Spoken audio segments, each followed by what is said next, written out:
My name is Nora Huber. I'm 32 years old, and I am a captain in the United States Army. I've spent my entire life following orders, fighting, and believing that the sacrifices made on distant battlefields would be rewarded with peace at home. But I was wrong. When I returned from Afghanistan 2 days early, the house was unnaturally cold. My son Leo ran out, his face pale. He didn't throw his arms around me. He trembled as he pulled on my uniform and whispered the words that tore my world apart. "Mommy, hide in the closet. Dad has a guest." From the suffocating darkness, I heard the giggle of my younger sister, Clara, and the voice of my husband, Ben, responding. They were together, in my house, in my bed. When I called my father, seeking a shred of comfort, his voice was ice through the phone. "Nora, I don't care how you feel. Handle this quietly. Don't let a family scandal affect my re-election." They thought they had me cornered, that they had stripped me of everything. But they forgot the one thing the military taught me. A cornered soldier isn't a victim. She's a weapon. Let me know where you're watching from in the comments. Hit the like button and subscribe if you believe that sometimes silence isn't weakness. It's the time you spend reloading. The drive from Denver International Airport to our home in Colorado Springs was usually the best part. After months of the monotonous beige of desert landscapes, the rugged silhouette of the Rocky Mountains against the deep blue sky felt like a promise of home. This time, the feeling was electric. Tucked securely in my duffel bag was a detailed model of an F-22 Raptor, the one Leo had been circling in catalogs for months. I could already see his 7-year-old face lighting up, his small hands carefully tracing the wings. I could practically feel Ben's arms wrapping around me, his familiar scent of old books and coffee, the deep sigh of relief as he'd hold me tight and say, "You're home. You're finally home." I pulled into the driveway, my heart thumping with anticipation. But when I pushed open the front door, the first thing that hit me wasn't the welcoming aroma of the beef stew Ben always made when I came home. It was silence, a heavy, hollow silence that seemed to absorb all sound. And then I saw them. Sprawled carelessly by the entryway, as if kicked off in a hurry, was a pair of high heels. They weren't just any heels. They were a pair of sleek red stilettos. I knew them instantly. I had bought them for my sister, Clara, last Christmas. An icy chill snaked its way up my spine, a cold dread that had nothing to do with the Colorado air. My training screamed at me, situational awareness, assess the threat, but my heart desperately tried to rationalize. She's just visiting. Maybe she stayed the night. Don't be paranoid, Nora. I forced my feet to move, my boots feeling unnaturally heavy on the hardwood floor.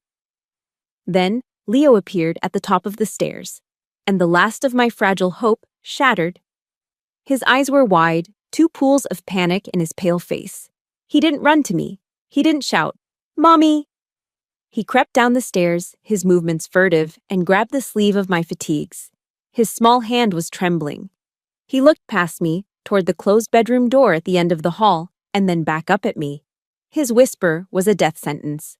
"Mommy, hide in the closet. Dad has a guest." My soldier's brain took over. I didn't question him. I didn't make a sound. I let him pull me into the deep walk-in closet in the hallway, the one filled with our winter coats and Ben's old college sweaters. The heavy scent of cedar, once comforting, was now suffocating. As the door clicked shut, plunging me into near-total darkness, I heard them. The bedroom door opened. I heard my sister's laugh, a sound I had once loved, now like shards of glass scraping against my heart. "I should probably get going," she said, her voice light and carefree. "What's the rush?" That was Ben. My Ben. His voice was laced with an intimacy that was reserved for me. "Stay a little longer. We can finally plan that trip to Aspen, just the two of us." Aspen. He had promised to take Leo and me to Aspen after this deployment. I pressed my fist against my mouth to stifle a sob as Clara giggled again. "Okay, but only if you make me those pancakes I love." I slid down the wall, the rough texture of the coat scratching my cheek. I stayed there, in the dark, until I heard Clara's car pull away.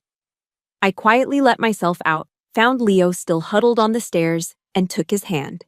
Without a word, I led him out of that house, out of the life I thought I had, and drove to a 24-hour diner.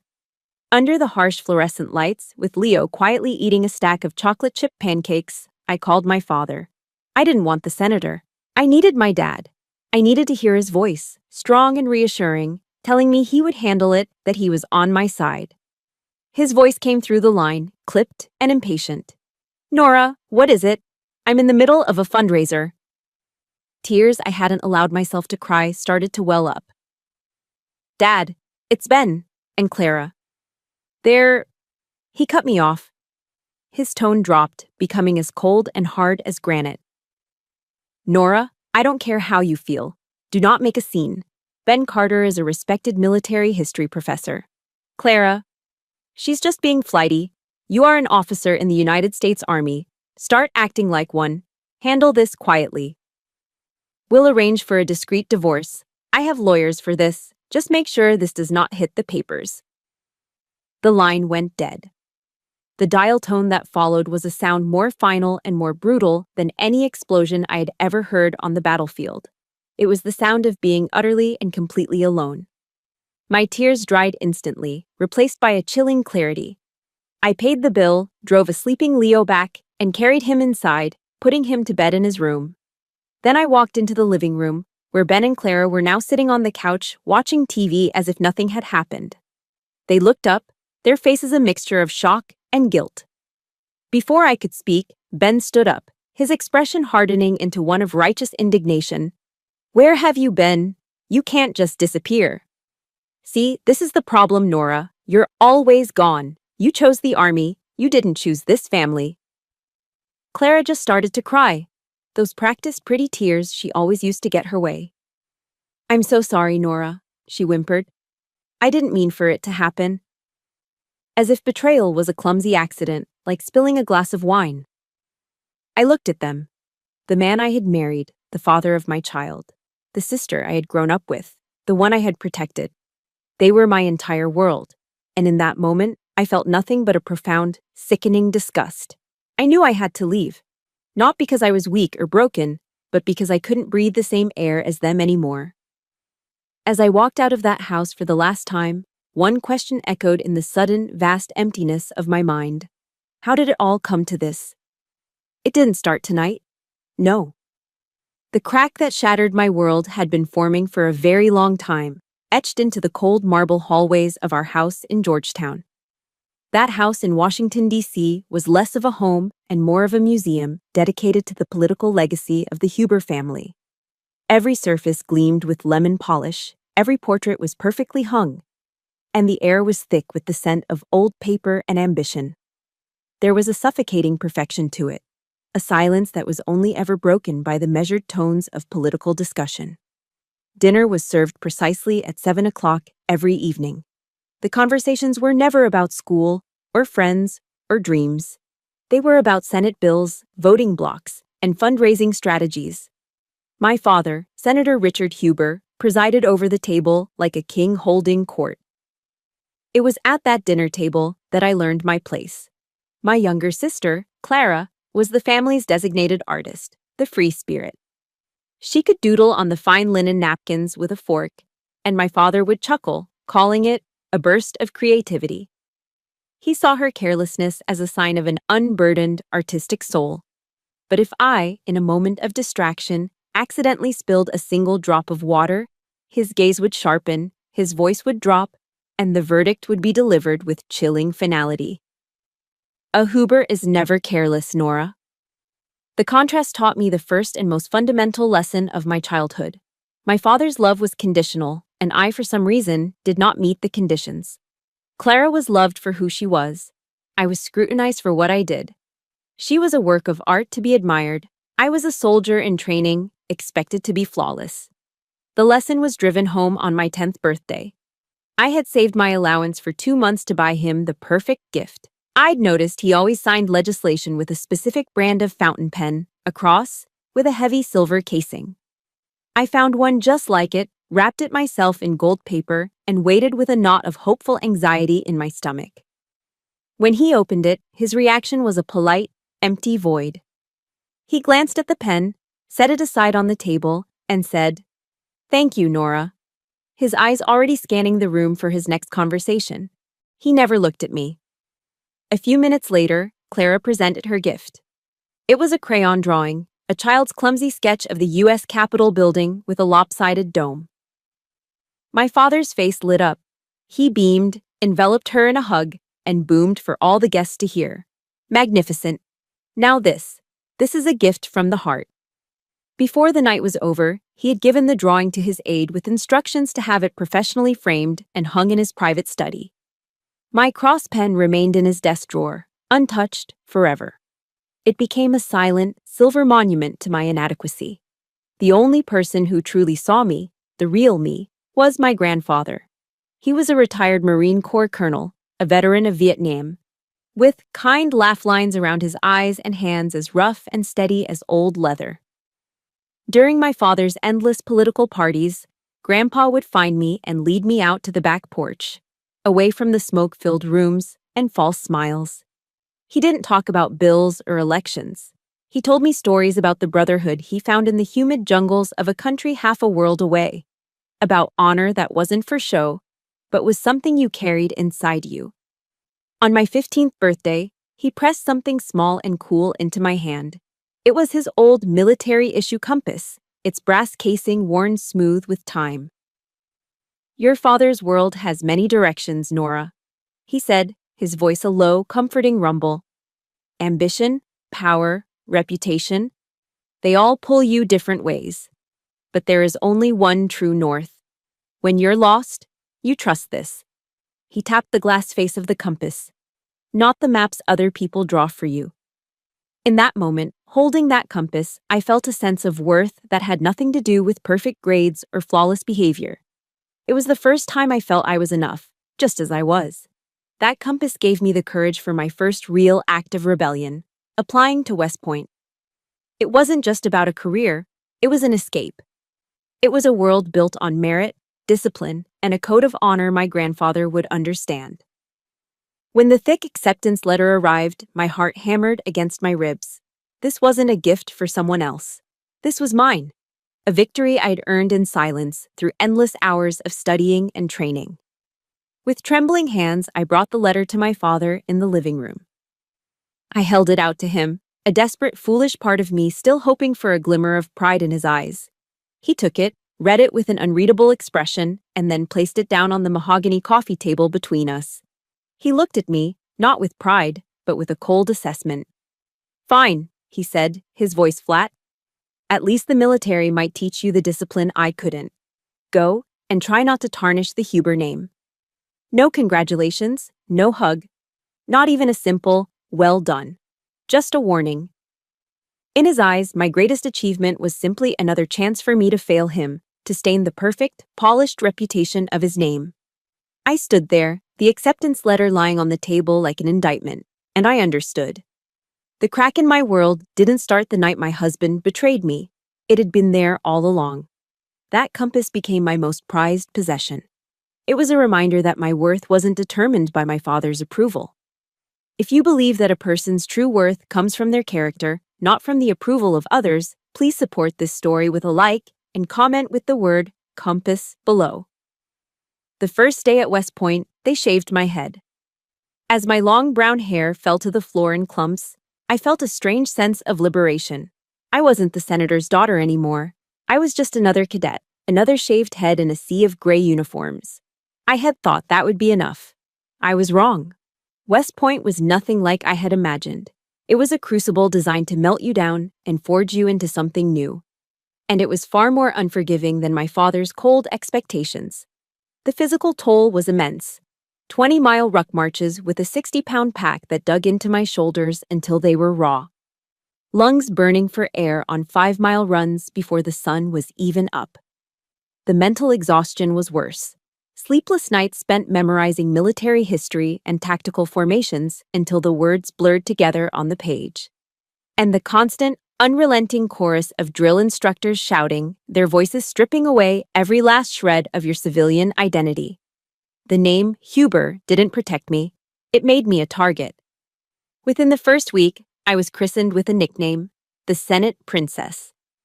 It was spat at me in the mess hall and whispered behind my back in the barracks. One drill instructor in particular, a Captain Thorne with eyes like chips of flint, made it his personal mission to break me. "Think the Huber name is gonna get you a pass here, princess," he would roar, his face inches from mine, spittle flying. "Here, you're not a name, you're a number. You're 0, now give me 50. He pushed me harder than anyone else. More push-ups, longer watch duties, the worst cleaning assignments, like scrubbing the latrines with a toothbrush. Every day was a battle. A battle against the mud, the cold, the exhaustion, and the gnawing loneliness. There were nights I'd lie in my bunk, muscles screaming, every fiber of my being begging me to quit.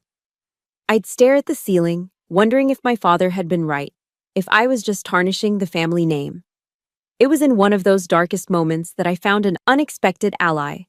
Her name was Maria Garcia, a tough, quick-witted girl from a small town in Texas who had a drawl as wide as the state she came from. Maria didn't care that my father was a senator. She didn't see a princess. She just saw another plebe trying to survive, just like her. She saw me. One night, I was burning up with a fever, my head pounding. But an essay on the Napoleonic Wars was due at 600. I was shivering at my desk, trying to force my mind to focus. I must have looked as bad as I felt, because Maria walked over, touched my forehead, and just shook her head. She disappeared and came back a few minutes later with a steaming styrofoam cup of chicken noodle soup she'd somehow managed to get from the mess hall kitchen after hours. She placed it on my desk, pulled up a chair, and just sat with me in silence while I worked. "Out here," she said quietly, her Texas accent a warm blanket in the cold, sterile barracks, "we're all we've got." It was a simple act of kindness, but it felt monumental. It was a warmth, a sense of solidarity I had never once received from my own sister. Maria's quiet presence that night gave me the strength to finish the essay and push through the fever. My first Thanksgiving leave was a test of that newfound strength. Standing at a payphone on campus, I called home. I could hear the sounds of a party in the background, the clinking of glasses, bursts of laughter, the low hum of important conversations. My heart ached with a familiar loneliness. I told my father how hard it was, how demanding the training was, foolishly hoping for a word of encouragement, a simple, "I'm proud of you." His response was swift and surgical. "That was your choice, Nora. You deal with it, don't call here to complain." Then I heard him turn away from the phone, his voice already shifting to a warmer, more charming tone for one of his guests. He hung up. I stood there, holding the cold receiver, listening to the dial tone. The first snowflakes of winter had begun to fall, dusting the gray stone buildings of the campus. In that moment, the reality of my situation settled over me with the weight of a lead blanket. I was completely, unequivocally, on my own. I didn't cry. Tears were a luxury I couldn't afford. I just clenched my fists until my knuckles turned white, hung up the phone, and walked back to the barracks. That night, something inside me shifted. The hurt didn't disappear, but it crystallized. It hardened into something else. Resolve. A cold, hard, diamond-like resolve. I would not just survive this place, I would excel. I would grind my loneliness and his rejection into fuel. I poured everything I had into my training.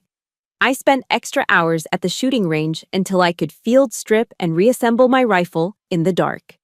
My aim became legendary. I was the top marksman in my class. During field exercises, I volunteered for the toughest assignments, leading my squad through grueling land navigation courses in freezing rain. I stopped being the Senate princess. I became Huber, the one you wanted on your fire team. Slowly, almost imperceptibly, the way people looked at me began to change. The whispers died down, replaced by nods of respect. Even Captain Thorne's relentless scrutiny seemed to lessen. Then, during a final performance review before the end of our first year, he called me into his office. I stood at attention, bracing for another verbal assault. He looked over my file, silent for a long moment. Then he looked up, his flinty eyes meeting mine directly.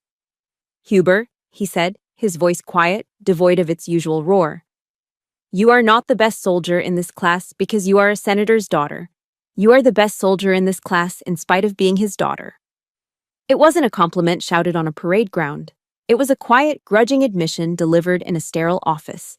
And it was the most valuable praise I had ever received in my entire life. Victory at West Point earned me respect, but it couldn't warm my heart. That warmth came from the most unexpected of places, a military history lecture hall. His name was Ben Carter, and he was a civilian professor, a stark contrast to the uniformed instructors who barked orders and demanded perfection. He didn't look like a soldier. He had kind eyes, a thoughtful smile, and a passion for history that was infectious. While other instructors taught us about troop movements and casualty counts, Ben taught us about the people inside the uniforms. He focused on the impossible moral choices a commander faces in the fog of war, the human cost of every strategic decision. He made history breathe. To everyone else, I was Cadet Huber, a name that carried the weight of both my rank and my family. But Ben saw something different. After one particularly intense lecture on the ethics of command during the Battle of Gettysburg, he asked me to stay behind. I expected a critique of my tactical analysis. Instead, he leaned against his desk, his expression open and curious, and for the first time, he used my name. Not my last name, my first name. "So, Nora," he said, his voice gentle. "What do you think? Not as a cadet, but as a person?" The question stunned me into silence. It was so simple, yet no one had ever asked me that before. In my father's house, I was the senator's daughter, a role to be performed. At West Point, I was Cadet Huber, a soldier in the making. Ben was the first person who seemed interested in the woman who existed somewhere in between. He wanted to know what I thought, not what I was trained to think. That simple question was the beginning. We started taking long walks along the banks of the Hudson River, the crisp autumn air filled with the scent of fallen leaves. He didn't ask about politics or my father's career. He asked about my dreams, what books I loved, what music made me feel alive. He was building a bridge to the person I had kept hidden for so long.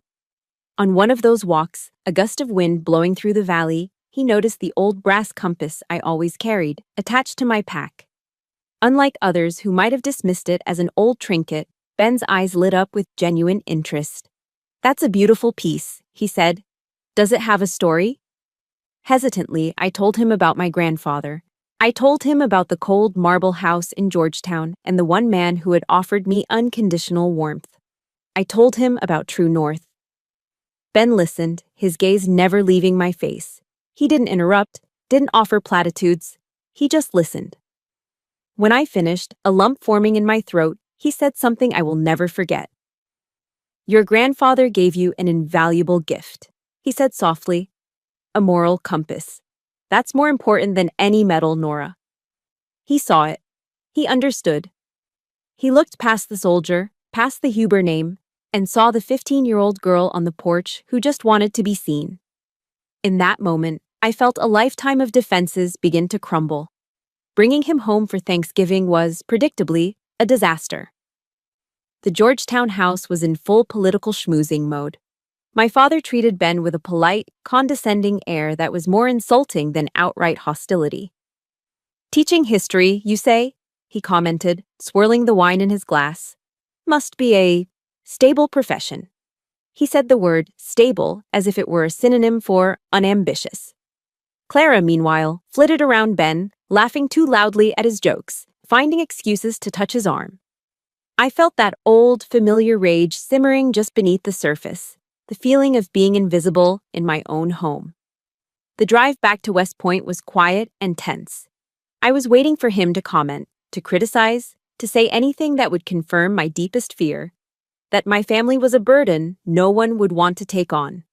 Instead, he reached over and took my hand. His grip was warm and steady. "Now I understand," he said, his voice full of a quiet awe. "I understand why you're so strong." He didn't criticize my family. He acknowledged the strength I had forged in spite of them. He didn't see me as damaged goods. He saw me as a survivor. That night, I knew I was in love with him. We got married after graduation. It wasn't a lavish DC wedding designed for newspaper headlines. It was a small, intimate ceremony under the sprawling branches of an old oak tree in the backyard of our first rental house near Fort Bragg, North Carolina. We were surrounded by a handful of friends, people who knew us, not our names. When our son Leo was born a year later, I experienced a love so pure and unconditional, it took my breath away. Holding my tiny son in my arms, watching Ben look at us with tears of joy in his eyes, I finally felt a sense of peace I had never known. The hole in my heart, the one that had been carved out by years of striving for an approval I would never receive, was finally full. I had found my true north. It wasn't a direction on a map. It was a feeling. It was the weight of Leo's head on my shoulder, the sound of Ben's laughter in our small kitchen. I had built my own fortress of peace, brick by brick, a sanctuary where the long, cold shadow of the Huber name could never reach. Or so I thought. But any fortress can be breached, and my enemy didn't use force. They used a far more insidious weapon: family. My first deployment to Afghanistan after Leo was born was the hardest thing I'd ever done. The distance was a physical ache. The only lifeline I had to my peaceful world in Colorado was a series of glitchy, unreliable video calls. Through the grainy screen, I saw my son growing up in pixels. I also saw my husband changing. Ben looked tired, his smile strained. The dark circles under his eyes seemed to deepen with each call. At first, I was grateful for my sister's help. Clara had moved to Colorado Springs a few months before I deployed, claiming she wanted a change of scenery from the DC political machine. It seemed like perfect timing. She could support Ben while I was away. "Aunt Clara took me for ice cream today," Leo would shout into the microphone, his voice buzzing with excitement. "Aunt Clara bought me a new Lego set, the big one." Initially, I felt a wave of relief. Ben had help. Leo was happy.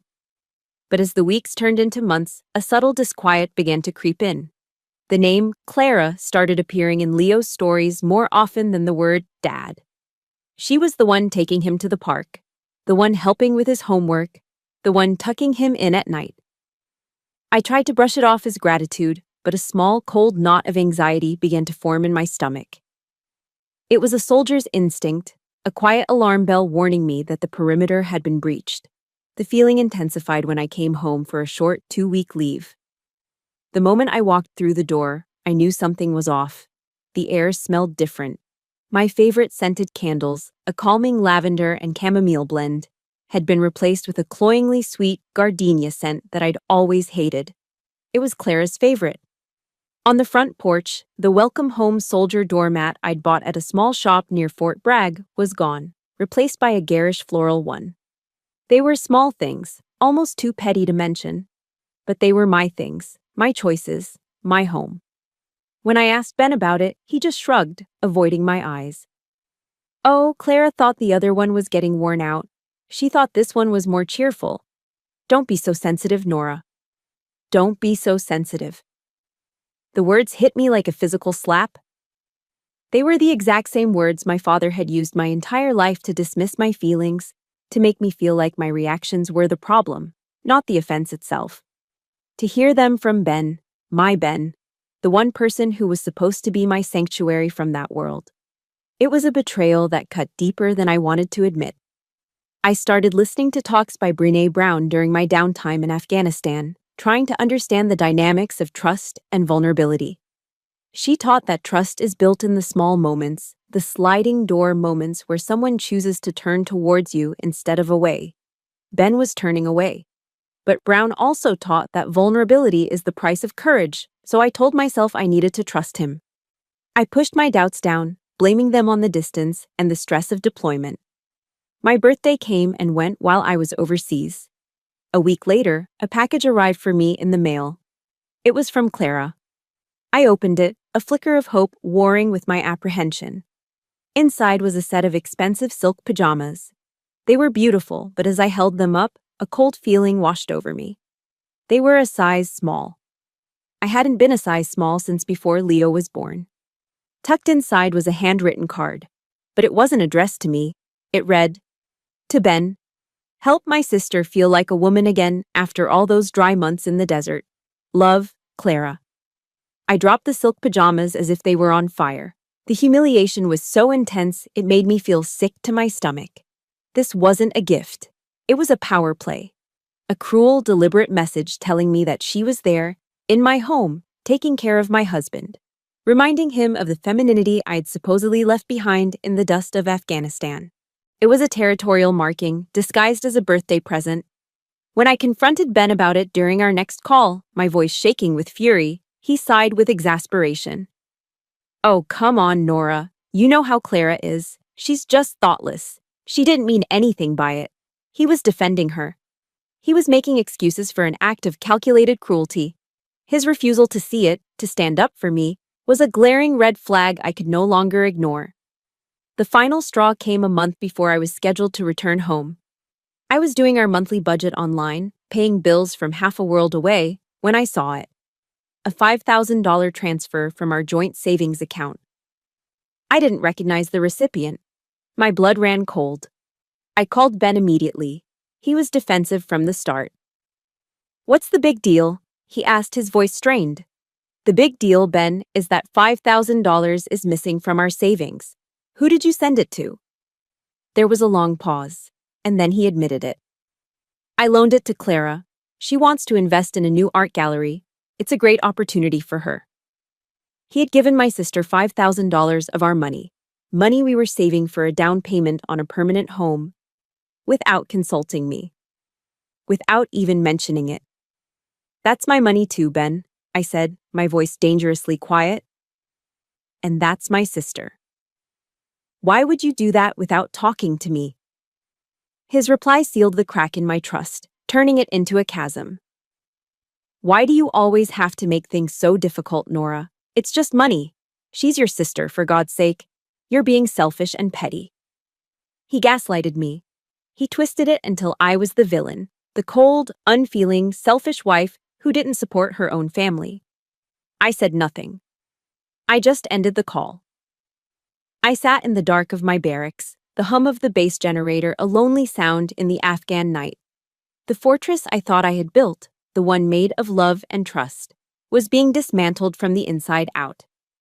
And the man I had entrusted to guard its gates had just handed the enemy the key. I caught a flight 2 days early, Brené Brown's words about the courage to be vulnerable echoing in my head. I had decided to trust, to have faith in the man I married. But the truth waiting for me at home didn't require courage. It required a soldier.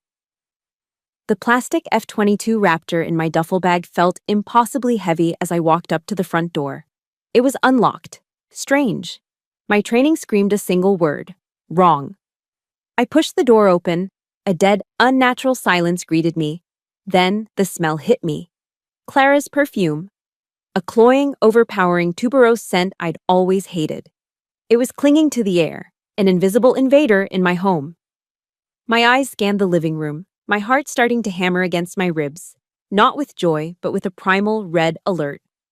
On the coffee table sat the evidence: 2 half-empty glasses of red wine. One of them was smeared with Clara's signature shade of bright crimson lipstick. Wrong, wrong, wrong. The word pulsed in my head, a frantic drumbeat of dread. This wasn't a friendly visit. This was a desecration. That's when Leo appeared at the top of the stairs, his face a small white mask of terror. His whispered plea was an order I followed instinctively. He pulled me into the dark, cedar-scented closet, my own home becoming my prison. And from within that prison, I listened as my world was executed. I heard them coming upstairs, laughing. The sound was casual, intimate. It was the sound of 2 people completely at ease in a stolen moment. Then I heard their voices, words sharper than shrapnel. "She's probably still busy playing Rambo somewhere," Clara said, her voice dripping with a familiar, dismissive condescension. Ben laughed. A real, genuine laugh. The sound twisted my insides into a knot of pure agony. "Good," he said. "Gives us more time." More time. They wanted more time. More time in my bed, in my house, with my son just down the hall. They called me the Ice Queen, mocking the very seriousness and dedication that my country demanded of me, that he once claimed to love. He, who had once praised my strength, was now using it as a punchline with my own sister. Every word was a nail hammered into the coffin of the life I thought I had. I waited, my breath held tight in my chest, until I heard them leave. I led Leo out to the car, his small hand cold and clammy in mine. We drove in silence to a 24/7 Denny's, a lonely beacon of fluorescent light in the dark. The place was nearly empty. I ordered him pancakes he didn't want and watched him push the whipped cream around his plate. Under the buzzing neon lights, the truth finally came out, delivered in the small, halting whispers of a terrified 7-year-old. It had been going on for a long time, every time I deployed. Clara would stay over. They would close the bedroom door. Daddy said it was a grown-up game. Leo mumbled, tears tracking through the syrup on his cheeks. He said if I told you, you'd be very sad and you'd never come home again. His voice broke, a heartbreaking little sob escaping. I don't want you to go away forever, Mommy. My entire ribcage felt like it was cracking open. The pain was physical, immense, stealing the air from my lungs. They hadn't just betrayed me. They had taken my son's pure, unconditional love for me and twisted it into a weapon against me.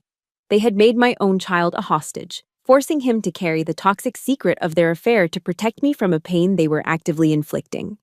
It was an act of monstrous, unforgivable cruelty. The final hammer blow came from my father. Standing by the payphone near the greasy diner kitchen, I made the call. I explained the situation, my voice flat and emotionless, the tears having already frozen inside me. His response was not one of fatherly protection. It was the cold, calculated damage control of a politician. He told me not to be a fool, to handle it quietly, to think of the family name. The re-election. When he hung up, I didn't feel pain anymore. I felt nothing. A vast, hollow emptiness. And then, from that void, something new began to rise. It was a terrifyingly clear, cold resolve. It was the soldier he had always wanted me to be, just not in the way he had intended. I walked back to the booth. Leo had fallen asleep, his head pillowed on his arms, a smear of chocolate on his cheek. Looking at his innocent, sleeping face, I knew with absolute certainty what I had to do. The war in Afghanistan was over for me, but the most important battle of my life, the fight for my son, for his future, for his very soul, had just begun. They thought they had left me with nothing. They were wrong. They had left me with a reason, and a reason is the most dangerous weapon of all. They used my son's love as a shield for their lies. If you believe that a child's heart should be a sanctuary, not a secret keeper, please hit the like button and show your support for Leo by commenting with the word "protect" below. The next morning, I didn't cry. I made a cup of black coffee, strong enough to strip paint. The hollow ache in my chest was still there, but it was now overlaid with a layer of ice. Sun Tzu's The Art of War, a text drilled into us at West Point, teaches that every battle is won or lost before it is ever fought. It is won in the preparation. A soldier never goes into battle without a plan. And this was the battle of my life. I sat down with a notepad at the small desk of the cheap motel room I'd checked into. I gave my new mission a code name, Operation Sunrise, the dawn of a new life for me and my son. Phase 1, Secure Legal Counsel. I ignored the list of high-priced, politically connected DC law firms my father would have chosen, the ones skilled in burying scandals. I did my own research. I found a small independent practice in Denver run by a woman named Jessica Riley. Her biography was short and to the point. Former JAG Corps attorney, 15 years specializing in military divorces, and a reputation for being a shark. She was exactly what I needed. I met with her that afternoon. She was a no-nonsense woman with sharp eyes that seemed to see right through the composed officer and into the wounded woman beneath. I told her everything, leaving out no detail. When I finished, she didn't offer sympathy or platitudes. She just nodded, a grim smile touching her lips. "Captain," she said, her voice firm, "we are not just going to divorce them. We are going to dismantle them." For the first time in days, I felt a flicker of hope. Phase 2, Intelligence gathering. Know your enemy and know yourself, Sun Tzu wrote, and you need not fear the result of 100 battles. I needed to know exactly what I was up against. I called Ben and told him I needed to come back to the house to pack some personal belongings for myself and Leo. My voice was quiet, subdued. I played the part of the broken wife perfectly. He and Clara were practically dripping with condescending pity when I arrived. "Take all the time you need, Nora," Ben said, placing a comforting hand on my arm that made my skin crawl. Clara offered me a glass of water, her eyes full of fake concern. While they busied themselves in the kitchen, giving me space, I went to the home office. It took me less than 10 minutes. I inserted a flash drive into the back of our shared desktop computer and initiated a full data transfer of the hard drive. My military training had taught me efficiency under pressure. I took my son's favorite books, a few changes of clothes, and left, the flash drive feeling like a live grenade in my pocket. That night, back in the sterile anonymity of my motel room, I plugged the drive into my laptop and began to sift through the wreckage of my marriage. It was worse than I could have imagined. There were hundreds of emails between Ben and Clara, a digital chronicle of their affair. They hadn't just betrayed me, they had conspired against me. Ben complained about the burden of being married to a woman who was as dry as a military textbook. He called me unfeeling, cold, masculine. But it was Clara's emails that truly chilled me to the bone. She was systematically planning my erasure. She had a whole strategy laid out for Ben to gain primary custody of Leo. Her argument was insidious. She would suggest that my deployments had given me PTSD, that I was an unstable and emotionally distant mother, unfit to raise a child. They were going to use my service, my sacrifice, as a weapon to take my son from me. This wasn't just an affair, it was a calculated, premeditated character assassination. Phase 3. Build alliances. I knew I couldn't fight this war alone. My first call was to my best friend from West Point, Maria. She was now a major working at the Pentagon. I didn't have to give her the sordid details. I just told her I was in trouble and needed help. Maria's response was immediate. "What do you need? Just say the word." She became my intelligence officer in the Capitol. Within a day, she had gathered every performance review, every letter of commendation, every glowing report from my commanding officers throughout my career. It was a mountain of evidence proving that I was not unstable, but a highly decorated, exemplary officer. These were the first bullets in my arsenal. Phase 4. Protect the asset. The most important part of this operation was Leo. He was the reason I was fighting.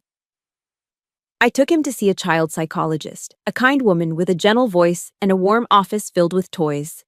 I needed a professional assessment of the damage Ben and Clara had done, a formal record of the emotional burden they had placed on him. During one of their sessions, the therapist gave Leo some paper and crayons and asked him to draw his family. I will never forget the picture he drew. He drew a big house. On one side of the house, far away, was a stick figure of a woman in a uniform. That was me. In the center of the house were two figures holding hands, a man and another woman. That was his father and his aunt. And then, in the very corner of the page, small and alone, was a little boy. That was him. The therapist handed me the drawing with a sad, knowing look. That piece of paper was more powerful than any email, more damning than any legal document. It was the unvarnished testimony of a child whose world had been broken. It wasn't just a weapon for my legal battle. It was a stark, heartbreaking reminder of exactly what I was fighting for. I carefully placed the drawing in a file with the rest of my evidence. The plan was in place. The assets were secured. The battlefield was set. Sun Tzu wrote, "The opportunity of defeating the enemy is provided by the enemy himself." That day, in the sterile conference room of my lawyer's Denver office, I held that opportunity in my hand. They had provided me with everything I needed. Their arrogance was my greatest tactical advantage. The mandatory mediation session was staged like a corporate negotiation. Ben, Clara, and their slick, overconfident lawyer sat on one side of the polished mahogany table, looking relaxed. They thought this was a formality, a simple matter of dictating terms to a broken woman. On a large screen mounted on the wall, My father's face presided over the scene via video call from DC, his expression as cold and impassive as a marble statue. He was here to ensure a quiet, clean resolution that would protect his reputation. They all believed they were in control. Ben's lawyer began, his voice oozing a patronizing sympathy. He spoke of Ben's deep regret and Clara's youthful indiscretion. He then slid a document across the table. It was, he explained, a generous divorce settlement. It offered a respectable financial package in exchange for two simple conditions: my absolute silence about the affair and a joint custody agreement for Leo. This is the best way forward for everyone, my father's voice boomed from the screen, a senatorial decree. Especially for Leo. They all looked at me, expecting tears, a quiet capitulation. I said nothing. I simply met the eyes of my lawyer, Jessica, and gave a single, almost imperceptible nod. The show was about to begin. Jessica smiled, a thin, dangerous smile that didn't reach her eyes. She pushed their proposal back across the table. Then, she placed a thick, 1-inch binder in its place with a heavy thud that echoed in the silent room. Before we discuss your generous offer, she said, her voice cutting through the smug atmosphere, I'd like to read a few things for the record. Let's start with an email, shall we? Dated March 15th, from Mr. Carter to Ms. Huber. She flipped open the binder and began to read. I can't take it anymore, Clara. Living with her is like living with a robot. All duty, no heart. I need to feel alive again. Ben's face went from confident to ghost white in a single heartbeat. Clara began to tremble, her manicured hands gripping each other in her lap. My father's image on the screen remained still, but a flicker of something, annoyance perhaps, crossed his features. Jessica continued, her voice relentless, reading excerpt after excerpt. Ben's complaints about my masculine coldness. Clara's suggestions for their romantic getaways. Their shared jokes about my career. Each word was a precisely aimed shot, dismantling their carefully constructed facade of regret. Ben's lawyer finally found his voice, sputtering. This is an invasion of privacy. These are just words, exchanged in a moment of weakness. A moment of weakness? Jessica interrupted smoothly, placing a second, slimmer file on top of the first. Perhaps you'll find this more compelling. She opened it. This is a report from the child psychologist for Leo Huber. I'll quote directly. The child exhibits significant signs of anxiety and emotional distress, stemming from being coerced into keeping a secret that compromises his loyalty to his mother. Jessica paused, letting the clinical, damning words hang in the air.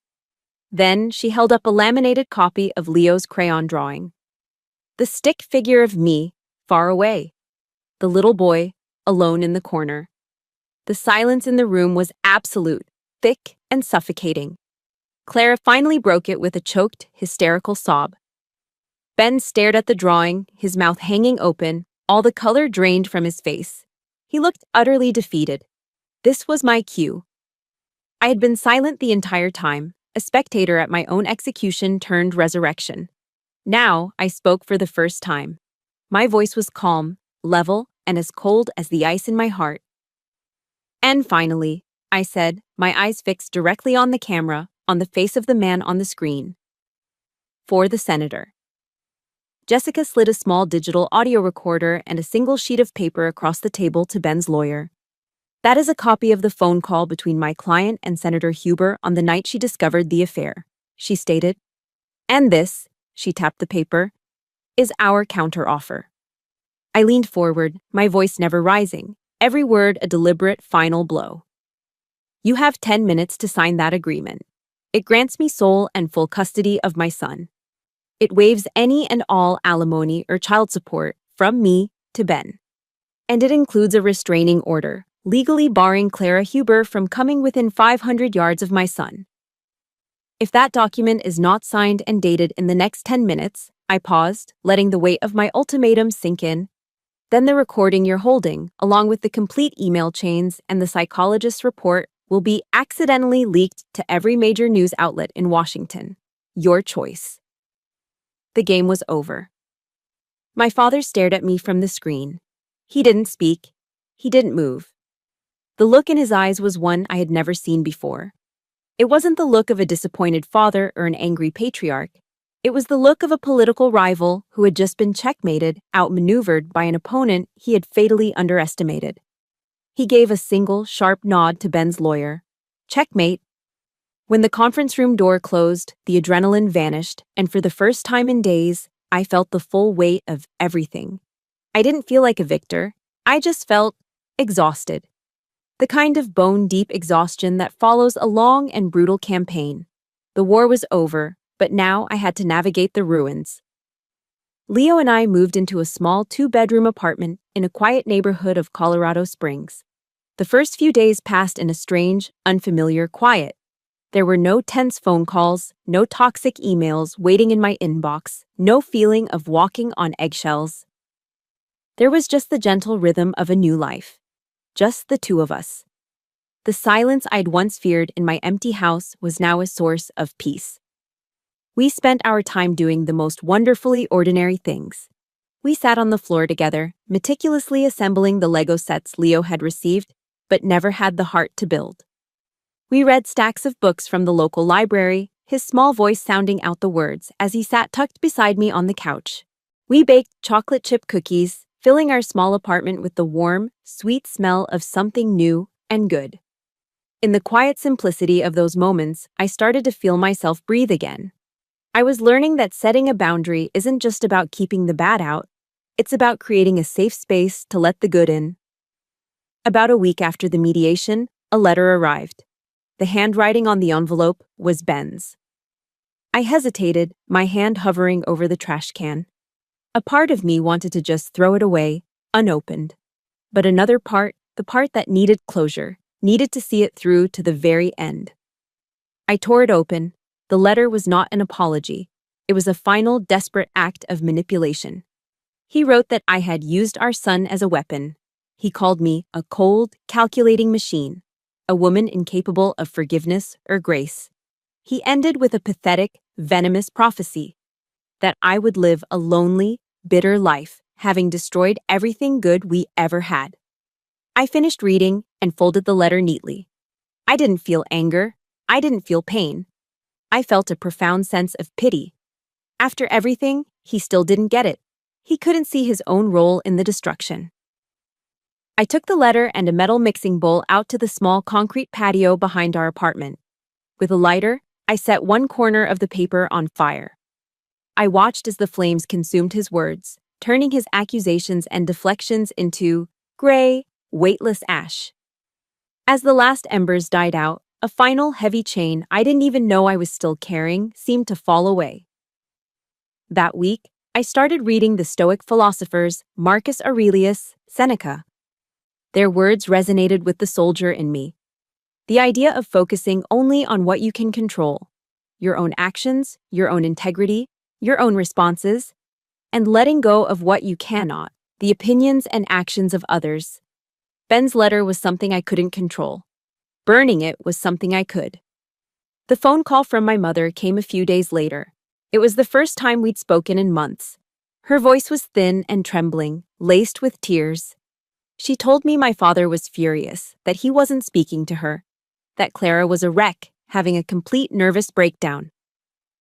Then came the plea I'd been expecting. "Nora, can't you just be the bigger person?" she whispered. "Can't you find it in your heart to forgive? We're family, after all." Family. The word hung in the air between us. I took a deep, steadying breath. The old Nora would have caved, desperate for any scrap of maternal approval. But the old Nora was gone. "Mom, I love you," I said, and my voice was surprisingly calm and clear. "But I can't. I have to protect Leo, and I have to protect myself. The price of being in this family is silence and self-betrayal. And I'm not willing to pay it anymore." I paused, letting her absorb the words. "When you're ready to have a relationship that's just you and me, without Dad or Clara as intermediaries, please call me. My door is always open for that." I ended the call gently. It was the hardest thing I'd ever done, and the most necessary. It was the first and most important boundary I'd ever truly set for myself. The final step was to realign my own mission. My life as a frontline combat officer was over. My priorities had changed. My most important battle was now here, at home. I walked into the administrative office on base and formally submitted a request for a transfer to a non-deployable teaching position at the academy. My commanding officer, a full-bird colonel I respected immensely, called me into his office the next day. He had my file open on his desk. He looked at me for a long moment, his eyes filled not with pity, but with a deep, knowing respect. "Captain," he said, his voice quiet, "I've read your file. You're one of the finest combat officers I've ever had the honor of serving with. But I also know that some of the toughest battles are never fought on a battlefield." He closed the file. "This choice you're making isn't a step down. It's not a retreat. It requires a different kind of courage." He stood and extended his hand. "Good luck, Nora." I shook his hand, my throat tight. For the first time, I felt like my sacrifice, the one I was making for my son, for my own peace of mind, was truly seen and honored. It was a validation that came not from my blood, but from my brotherhood in arms. And it meant more than my father's approval ever could have. Boundaries aren't walls to lock yourself in. They are doors. They allow you to choose who and what you let into your life. And I was finally starting to open new doors. My new role as an instructor at the academy was one of them. I loved it. I discovered a passion for teaching that I never knew I had. Standing in front of a lecture hall filled with young, eager cadets, I realized I had a new kind of mission. I didn't just teach them tactics from a textbook, I taught them about life from my scars. I spoke about the weight of command, the loneliness of leadership, and the moral courage it takes to do the right thing when no one is watching.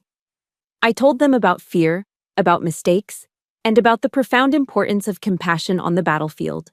They didn't call me the Senate Princess or the Ice Queen. They called me ma'am. And they said it with a respect that was earned, not inherited. I found a new purpose in my service, not to a nation on a distant shore, but to the next generation of soldiers who would stand in my place. One afternoon, I found a letter left on my desk from a young cadet who had been struggling. "Ma'am," it read, "thank you for teaching me that real strength isn't about never falling down. It's about knowing what you're willing to stand back up for." I folded the letter and kept it. My legacy, I realized, was being written in a new and far more meaningful way. On Sundays, Leo and I started attending a small community church near our apartment.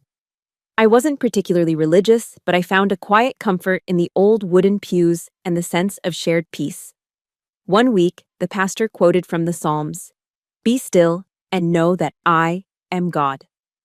The words settled deep inside me.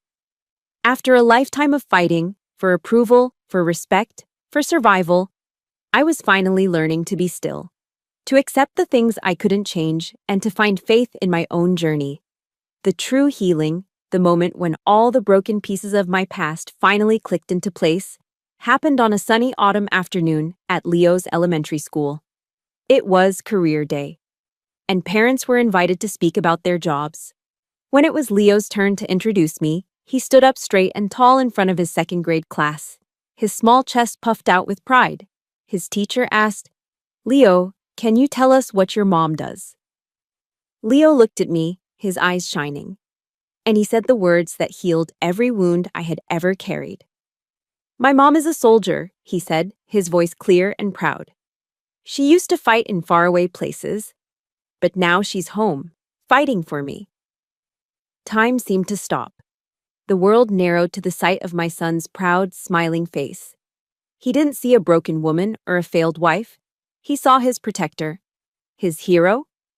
Tears streamed down my face, but for the first time in a very long time, they weren't tears of pain or anger. They were tears of gratitude. Every sacrifice, every battle, every moment of agony had been worth it to arrive at this single, perfect moment. This was my Medal of Honor, the highest award I would ever receive. On Leo's 8th birthday, I gave him the only heirloom that truly mattered. I took out my grandfather's old brass compass and placed it in his small hands. "This belonged to your great-grandfather," I told him, closing his fingers around it. "There will be times in your life, buddy, when you feel lost. People will tell you to go this way or that way. They'll show you their maps.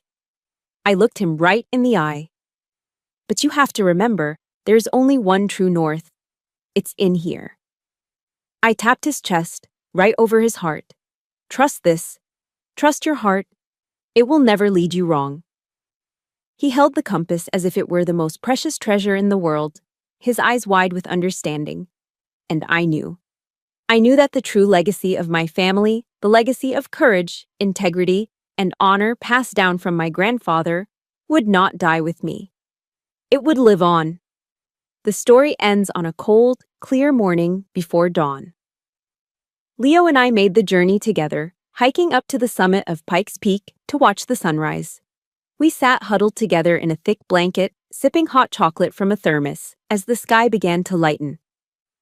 As the first rays of sunlight broke over the majestic Rocky Mountains, spilling across the horizon in breathtaking shades of orange and pink, I looked over at my son. He was smiling, a peaceful, radiant smile of pure contentment. In that moment, I wasn't thinking about the past. I wasn't worried about the future. I was just there. Present. I took a deep breath of the crisp, clean mountain air. I was here at the top of the world with the most important person in my universe. I had landed. I was safe, and I was finally, irrevocably, free. That sunrise on Pikes Peak wasn't just an end to my story. It was the beginning of my life, written on my own terms. My battle was fought in courtrooms and living rooms, but I know so many of you have fought your own silent wars, struggling to be seen and valued. My hope is that my journey reminds you of one simple truth. Your worth is not determined by those who refuse to see it. It is forged in the fire of your own resilience. If this story resonated with you, please like this video. In the comments below, I'd be honored if you would simply write, "My worth is my own." Subscribe to join our community, a place where we know that the deepest scars can lead to the greatest strength. Thank you for listening.